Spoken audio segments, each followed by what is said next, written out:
আসসালামু আলাইকুম ওয়া রাহমাতুল্লাহি ওয়া বারাকাতুহু। আলহামদুলিল্লাহ, দূরে কাছে দেশে বিদেশে যে যেখানে আছেন সকলকে আমি পবিত্র ঈদে মাওলুদুন নবী সাল্লাল্লাহু আলাইহি ওয়াসাল্লাম উপলক্ষ করে সকলকে আন্তরিক ভালোবাসা ও সালাম জানাই।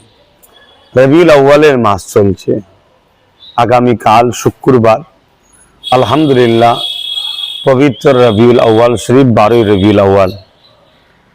তামাম বিশ্ব জুড়ে আহলে সুন্নাত আল জামাত তথা নবী প্রেমিকরা কোরআন সুন্নাহ আলোকে নবী পাক সাল্লাল্লাহু আলাইহি সাল্লামের মৌলুদের মাসে নবী পাক সাল্লাল্লাহু আলাইহি সাল্লামের আগমন বৃত্তান্ত আলোচনার মাহফিল করে, শুকরিয়া আদায় করে আল্লাহর।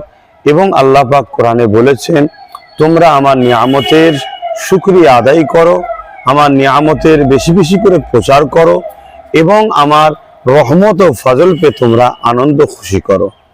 কিছু মানুষ দেখা যায় এই রবিউল আউয়ালের মিলাদুন নবীর বিরোধী করে, কিছু মানুষ আবার দেখা যায় মিলাদুন নবীর নামে আনন্দর নামে শরিয়ত বিরোধী কাজ করে। কিন্তু আহলে সুন্নাত আল জামাতের আকীদা এই মাসে আমার নবী পাক সাল্লাল্লাহু আলাইহি সাল্লাম এবং সাহাবা হুজুরদের থেকে যে আদর্শ আমরা পেয়েছি এবং ইমাম মুস্তাহিদদের থেকে যেটা পেয়েছি, এই মাসে আমরা বড় বড় জামায়াত করে সেখানে হুজুর পাক সাল্লাল্লাহু আলাইহি সাল্লামের শিশুবেলার আলোচনা আমরা আমার নবীর উম্মতদেরকে শোনাই। আমার নবীর মাউলুদের যে ওয়াকিয়া ঘটেছে, আল্লাহ পাকের যে শ্রেষ্ঠ নিয়ামত আমার নবী পাক সাল্লাল্লাহু আলাইহি সাল্লাম এবং আমার নবী পাক সাল্লাল্লাহু আলাইহি সাল্লাম যখন আগমন করেছিলেন যেসব নিদর্শনগুলো ঘটেছে, যে অলৌকিক ঘটনাগুলো আল্লাহ পাকের হুকুমে হয়েছে, সেগুলো মানুষকে শোনায় যাতে করে মানুষ শুনে আল্লাহ শুকরিয়া আদায় করে এবং আল্লাহ শ্রেষ্ঠ নিয়ামতের শুকরিয়া আদায় করে আনন্দ প্রকাশ করতে পারে, যেটা আল্লাহর কোরআনের হুকুম। কুল বিফাদলিল্লাহি ওয়া বিরহমাতিহি ফাবিযালিকা ফালিয়াফরাহু। এবং কোরআনে আল্লাহ পাক আরো বলেছেন, ওয়া আম্মা বিনিআমাতি রাব্বিকা ফাহাদ্দিস, আরো ইত্যাদি ইত্যাদি অনেক জায়গায় অনেক আছে। এবং আমার হুজুর পাক সাল্লাল্লাহু আলাইহি সাল্লাম এলানে নবুয়াতের পরে তিনি বকরি জবাই করে খানা করে সাহাবা হুজুরদেরকে খাইয়েছেন এবং প্রতি সোমবার হুজুর পাক সাল্লাল্লাহু আলাইহি সাল্লাম নিজের মিলাদ উপলক্ষ করে মিলাদের দিন খেয়াল করে রোজা রাখতেন। আরো অনেক কিছু আছে, যাক সংক্ষেপে আমি যেটা বলতে চাইছি, ঠিক তেমনই ফুরফাস আহলে সুন্নাত আল জামাত এই সংগঠনের মাধ্যম দিয়ে পুরো বাংলা জুড়ে বিভিন্ন জায়গায় সেবামূলক এবং ধর্মীয় আলোচনার মাহফিল অর্থাৎ মিলাদের আলোচনার মাহফিল হয়ে আসছে দীর্ঘদিন ধরে। আমি এক এক বছর এক এক জায়গায় হাজিরি দিবার চেষ্টা করি।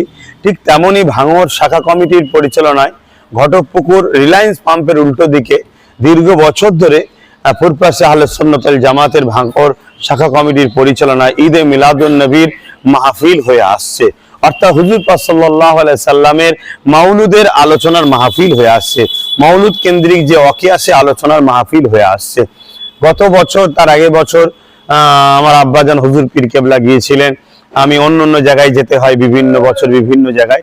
আলহামদুলিল্লাহ এবছরে নিয়ত রেখেছি, এই বছরে আমি ওই ঘটকপুকুর ওই প্রোগ্রামেতে হাজিরি দিবার ইনশাল্লাহ চেষ্টা করব, নিয়ত রেখেছি। সময় 2-2:30-এর মধ্যে ইনশাল্লাহ পৌঁছাবার চেষ্টা করব দুপুরে।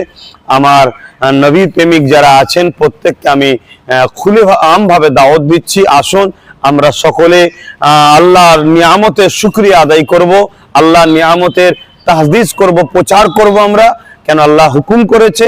এবং আমরা শরিয়তের গণ্ডির মধ্যে থেকে হুজুরের আলোচনা শুনে আমরা আল্লাহ শুকরিয়া আদায় করে দোয়ার মাধ্যম দিয়ে আমরা এই দিনকে আনন্দ উদযাপন করব। এবং যারা আসবেন অবশ্যই শান্তিপ্রিয়ভাবে আসবেন, যে যেখান থেকে আসবেন শান্তিপ্রিয়ভাবে আসবেন।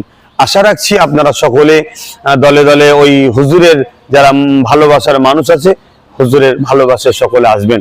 উদ্দেশ্য যেন একটাই হয়, ঈদে মিলাদুন নবীর উপলক্ষ করে হুজুরের মিলাদের আলোচনার মিলাদ কেন্দ্রিক যে ওয়াকিয়ার আলোচনার মাহফিল, সেই হিসাবে আমরা এই মাহফিলে যাচ্ছি।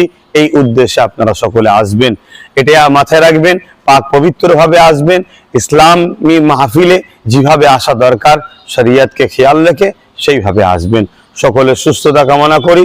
আরো একবার সকলকে পবিত্র ঈদে মাউলুদুন নবী সাল্লাল্লাহু আলাইহি সাল্লামের সকলকে ভালোবাসা, আন্তরিক শুভেচ্ছা, প্রীতি জানাই।